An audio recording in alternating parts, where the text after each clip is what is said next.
हिंदू धर्म में बहुत से लोग गुरुवार के दिन बृहस्पतिवार का व्रत रखते हैं। इस व्रत में विष्णु भगवान का पूजन, व्रत कथा पढ़ना और पीले वस्त्र और भोजन का बहुत महत्व बताया गया है। बहुत से लोग अपने जीवन में सुख शांति और मनोकामना की पूर्ति के लिए गुरुवार व्रत रखते हैं। व्रत कथा के नियम अनुसार इस दिन व्रत के दौरान पीले रंग का कपड़ा पहने, पीला भोजन करें, भगवान विष्णु को पीले भोग चढ़ाएं, विष्णु जी और केले के पौधे या पेड़ का पूजन कर व्रत कथा पढ़े। मान्यता है कि बृहस्पतिवार व्रत कथा के पाठ से जीवन में सुख समृद्धि आती है। आज के इस लेख में हमने बृहस्पतिवार व्रत कथा का संपूर्ण पाठ इस वीडियो में बताई है। इसे आप गुरुवार के दिन पढ़ सकते हैं। तो चलिए कथा सुनते हैं। प्राचीन काल में एक बड़ी प्रतापी और दानी राजा राज करता था। वह स्वभाव से बहुत ही दानी और दयालु था। हमेशा धर्म कर्म के मार्ग में चलता था। लेकिन यह सब बात उसकी रानी को अच्छी नहीं लगती थी। न वह व्रत करती और न ही दान धर्म। वह राजा को भी ऐसा करने से मना किया करती थी। एक बार राजा शिकार खेलने वन को गए थे। रानी और दासी घर पर अकेली थी। तब बृहस्पति भगवान राजा के दरवाजे पर साधु के वेश में भिक्षा मांगने आए तो रानी कहने लगी, हे साधु महाराज, मैं इस दान और पुण्य से तंग आ गई हूँ। आप मुझे कोई ऐसा उपाय बताएं जिससे यह सारा धन नष्ट हो जाए और मैं आराम से रह सकूं। मेरे पास करने को कोई कार्य न हो। रानी की बात सुनकर साधु महाराज बोले, हे रानी, तुम तो बड़ी विचित्र हो। संतान और धन से भी कोई दुखी होता है। अगर तुम्हारे पास धन अधिक है तो तुम इसे शुभ कार्यों में खर्च करो। लेकिन साधु की बातें सुनकर रानी खुश नहीं हुई और कहने लगी, मुझे ऐसे धन की कोई आवश्यकता नहीं है जिसे संभालने में ही मेरा सारा समय बीत जाए। रानी की बात सुनकर साधु के वेश में बृहस्पति भगवान बोले, यदि तुम्हारी ऐसी इच्छा है तो मैं तुम्हें जैसा बताता हूँ तुम वैसा ही करना। 7 गुरुवार तक इन कार्यों को करना, जैसा घर को गोबर से लीपना, कपड़ा धोबी के यहाँ धुलवाना, भोजन में मांस मदिरा का सेवन करना। इससे तुम्हारा धन संपत्ति नष्ट हो जाएगा और तुम आराम से रह सकोगी। इतना कहकर साधु महाराज लोप हो गए। साधु के कही बातों के अनुसार करते हुए केवल 3 गुरुवार ही बीते थे कि उनकी समस्त धन संपदा नष्ट हो गई। जिसके बाद भोजन के लिए राजा का परिवार तरसने लगा। गरीबी को देखते हुए एक दिन राजा रानी से कहता है कि मैं परदेश को जाता हूँ, क्योंकि यहाँ मुझे सभी जानते हैं, इसलिए मैं यहाँ कोई छोटा कार्य नहीं कर सकता। ऐसा कहकर राजा परदेश चले गया। परदेश में राजा जंगल से लकड़ी काट कर लाता और उसे बेचकर जीवन यापन करने लगा। इधर राजा के बिना रानी और दासी दुखी रहने लगी। एक समय ऐसा आया जब 7 दिन रानी और दासी को बिना भोजन के रहना पड़ा। तब रानी ने अपनी दासी से कहा कि पास ही नगर में उसकी बहन रहती है। वह बहुत ही धनवान है, तू उसके पास जा और खाने के लिए कुछ ले ताकि थोड़ा बहुत गुजर बसर हो जाए। दासी रानी के बहन के पास गई। उस दिन गुरुवार था और रानी की बहन उस वक्त गुरु बृहस्पति भगवान की व्रत कथा सुन रही थी। जब दासी रानी की बहन के पास गई और अपनी रानी का संदेश दिया, तब रानी की बहन ने कोई उत्तर नहीं दिया। तो दासी बहुत दुखी हुई और उसे क्रोध भी आया। दासी ने रानी को सारी बात बताई। तब दासी की बात सुनकर रानी ने अपने भाग्य को कोसा। उधर रानी की बहन से सोचा कि मेरी बहन की दासी आई थी लेकिन मैं उससे नहीं बोली।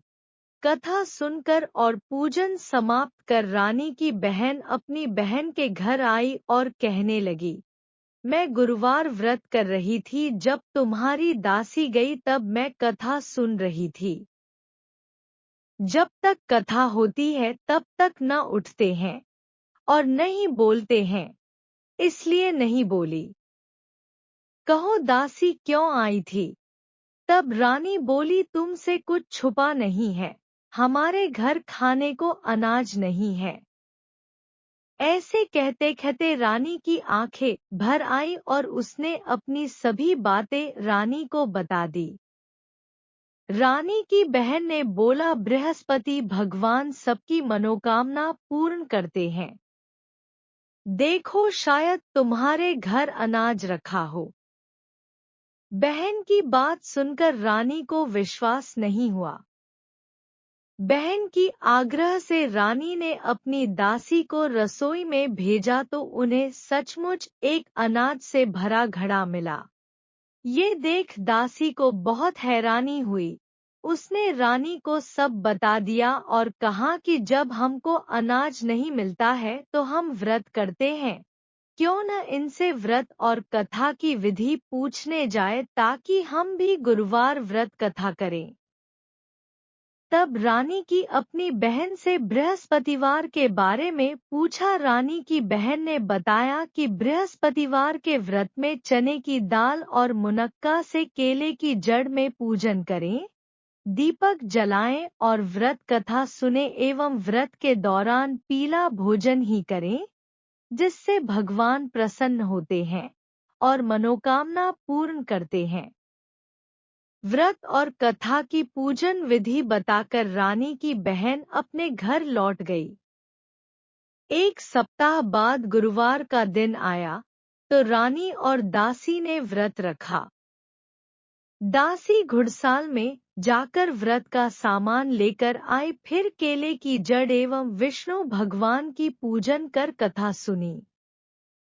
दोनों ने व्रत तो कर ली, अब पीला भोजन कहाँ से आए? दोनों बहुत दुखी हुई, लेकिन उन्होंने व्रत किया था इसलिए गुरु भगवान खुश थे।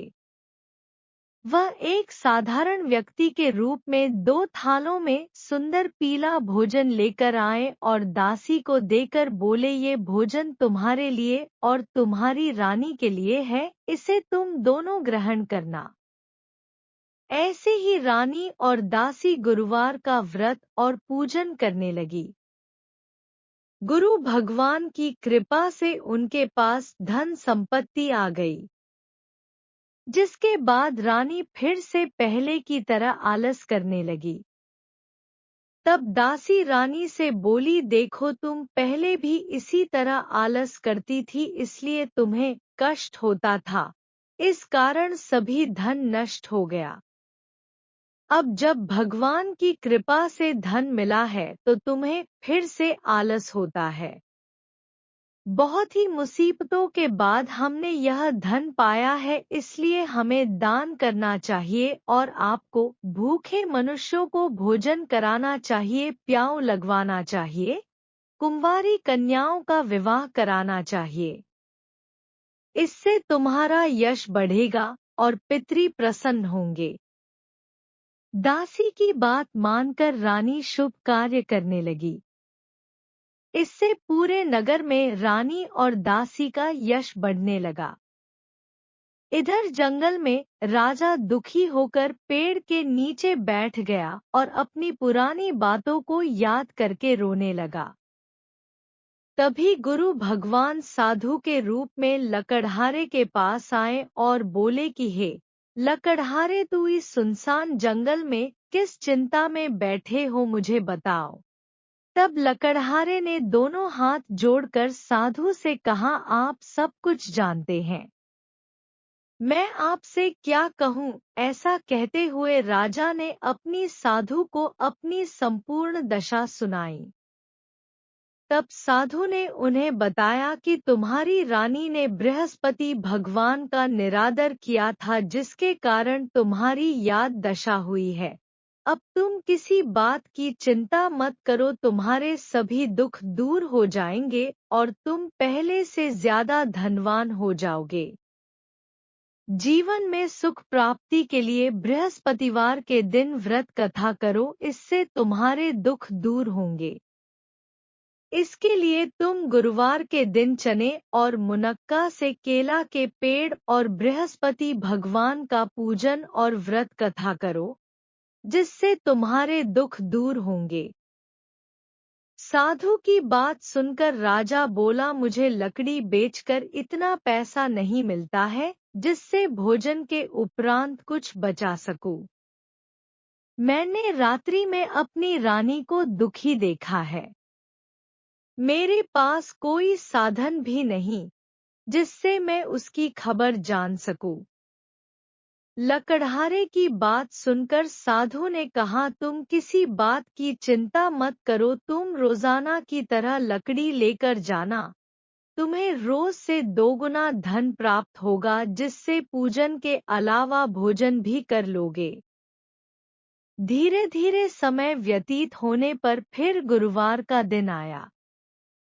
लकड़हारा जंगल से लकड़ी काट कर शहर में बेचने गया। उसे उस दिन और दिनों से अधिक धन मिला। राजा सामान लाकर गुरुवार का व्रत किया। उस दिन से उसके सभी दुख दूर हुए।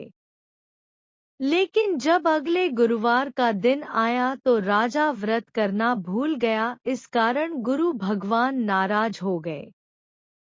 उस दिन उस नगर के राजा ने एक विशाल यज्ञ का आयोजन किया था और शहर के लोगों को अपने घर में भोजन नहीं बनाने का आदेश दिया था। साथ ही यह भी कहा था कि जो भी राजा की आज्ञा को नहीं मानेगा उसे फांसी की सजा दे दी जाएगी। इस तरह राजा की आज्ञा से नगर के सभी लोग भोजन करने गए। लेकिन लकड़हारा कुछ देर से पहुंचा, इसलिए राजा उसे अपने साथ ले गए और साथ में भोजन करा रहे थे। तब रानी की दृष्टि उस खूंटी पर पड़ी जिस पर उसका हार लटका हुआ था। उसे हार खूंटी पर दिखाई नहीं दिया। तब रानी ने निश्चय किया कि मेरा हार इस लकड़हारे ने चुरा लिया है। लकड़हारे को कारागार में डलवा दिया गया। कारागार में जाकर राजा बहुत दुखी हुआ और अपनी पुरानी बातों को याद करके रोने लगा। तभी साधु के रूप में बृहस्पति देव प्रकट हुए और उसकी दशा देखकर कहा, तूने बृहस्पति देव की कथा नहीं की है, इसी कारण तुझे यह दुख प्राप्त हुआ है। अब किसी प्रकार की चिंता मत कर, गुरुवार के दिन तुझे कारागार के दरवाजे पर 4 पैसे पड़े मिलेंगे, उससे तू बृहस्पतिवार की कथा करना, तेरे सभी कष्ट दूर हो जाएंगे। बृहस्पतिवार के दिन उसे 4 पैसे मिले, उससे राजा बृहस्पति देव की कथा किया। उस रात बृहस्पति भगवान उस नगर के राजा के स्वप्न में आकर कहा, तूने जिस लकड़हारे को कारागार में बंद किया है उसे छोड़ देना, वह निर्दोष है। अगर तू ऐसा नहीं करेगा तो मैं तेरा राज्य नष्ट कर दूंगा। माता लक्ष्मी की उत्पत्ति की कहानी। रात्रि में स्वप्न के बाद राजा प्रातकाल उठा और खूंटी पर हार लटका देकर लकड़हारे को बुलाकर क्षमा मांगी एवं सुंदर वस्त्र आभूषण भेंट कर उसे विदा किया। गुरु भगवान की आज्ञा अनुसार राजा अपने नगर को लौट गया। जब राजा नगर के निकट पहुंचा तो उसे पहले से अधिक बाग और धर्मशालाएं दिखी। तब राजा ने नगर वासियों से पूछा कि यह किसने बनवाया है, तो सभी ने रानी का नाम लिया। यह सुन राजा को बहुत आश्चर्य हुआ और गुस्सा भी आया। जब रानी ने यह खबर सुनी कि राजा आ रहे हैं, तब उसने दासी से कहा, है दासी, देख राजा हमको कितनी बुरी हालत में छोड़ गए थे। राजा हमारी ऐसी हालत देखकर लौट ना जाए, इसलिए तू दरवाजे पर खड़ी हो जा। रानी की आज्ञा अनुसार दासी दरवाजे पर खड़ी हो गई और जब राजा आए तो उन्हें अपने साथ ले आई। तब राजा ने तलवार निकाली और रानी से पूछा कि तुम्हें यह धन कैसे प्राप्त हुआ? तब रानी ने कहा, यह सब धन संपत्ति हमें गुरु भगवान की कृपा से प्राप्त हुआ है। रानी की बात सुनकर राजा ने निश्चय किया कि हर दिन गुरु भगवान का व्रत करेगा और दिन में 3 बार कहानी कहेगा। अब हर समय राजा के दुपट्टे में चने की दाल बंधी रहती और दिन में 3 बार कहानी कहता। एक रोज राजन विचार किया, चलो अपनी बहन के यहाँ हो आए। इस तरह का राजा घोड़े पर सवार हो अपनी बहन के यहाँ चल दिया। उसने देखा कि कुछ आदमी एक मुर्दे को लिए जा रहे हैं। तब राजा ने उन्हें रोककर कहा, अरे भाइयों, मेरी बृहस्पतिवार की कथा सुन लो। तब कुछ ने कहा, लो हमारा तो आदमी मर गया है और इसको अपनी कथा की पड़ी है। लेकिन कुछ ने कहा, अच्छा कहो, हम तुम्हारी कथा सुनेंगे। राजा ने दाल निकाली और कथा शुरू की। जब कथा आधी हुई तो मुर्दा हिलने लगा और जब कथा समाप्त हुई तो राम राम कहते हुए मुर्दा खड़ा हो गया। राजा आगे बढ़ा तो उसे एक किसान खेत में हल चलाता मिला। राजा ने उससे कथा सुनने का आग्रह किया, लेकिन किसान नहीं माना। राजा आगे बढ़ा। राजा के हटते ही बैल पछाड़ खाकर गिर गए और किसान के पेट में जोर से दर्द होने लगा। थोड़ी देर में जब किसान की माँ रोटी लेकर आई तब उसने अपने पुत्र से सभी हाल पूछा तो बेटे ने बता दिया। तब बुढ़िया दौड़ी दौड़ी राजा के पास गई और कहने लगी, मैं तेरी कथा सुनूंगी, तू अपनी कथा मेरे खेत पर चलकर कहना। राजा लौट कर कथा कही, जिसे सुनकर बैल खड़े हो गए और किसान के पेट का दर्द बंद हो गया। राजा अपनी बहन के घर पहुंच गया। बहन के भाई की खूब मेहमानी की। दूसरे रोज जब राजा जागा तो वह देखने लगा कि सब लोग भोजन कर रहे हैं।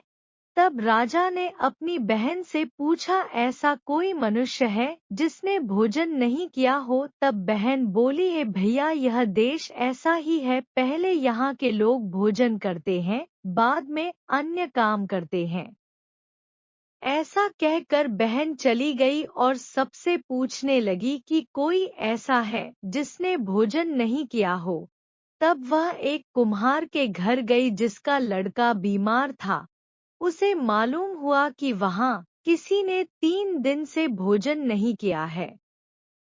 रानी ने कुम्हार से अपने भाई की कथा सुनने के लिए आग्रह किया तो वह तैयार हो गया। राजा जाकर अपनी कथा कही, जिसको सुनकर उसका लड़का ठीक हो गया। अब तो राजा की प्रशंसा होने लगी थी। एक दिन राजा ने अपनी बहन से कहा, बहन, मैं अपने घर जाऊंगा, तुम भी तैयार हो जाओ। राजा की बहन ने अपने सास से भाई के साथ जाने की आज्ञा मांगी। तब उसकी सास बोली, चली जा, लेकिन अपने लड़के को मत ले जाना, क्योंकि तेरे भाई की कोई संतान नहीं है। बहन ने अपने भाई से कहा, है भैया, मैं तो चलूंगी, परंतु कोई बालक नहीं जाएगा। तब राजा ने अपनी बहन से कहा, जब कोई बालक नहीं जाएगा तो तुम ही चलकर क्या करोगी? राजा दुखी मन से नगर को लौटा और रानी को सब बात बता दिया। तब रानी ने कहा, बृहस्पति भगवान ने हमें सब कुछ दिया है, वह हमें संतान अवश्य देंगे। उसी रात बृहस्पति देव ने राजा को सपने में कहा है, राजा उठ, सभी सोच त्याग दे, तेरी रानी गर्भवती है। भगवान की बात सुनकर राजा बहुत खुश हुआ। 9वें महीने में रानी के गर्भ से एक सुंदर पुत्र पैदा हुआ। तब राजा रानी से बोला है, रानी स्त्री बिना भोजन के रह सकती है, लेकिन बिना कहे नहीं।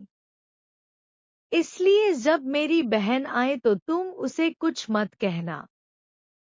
रानी ने हाँ कर दी और जब राजा की बहन ने ये शुभ समाचार सुना तो बहुत खुश हुई और अपने भाई के यहाँ बधाई लेकर आई।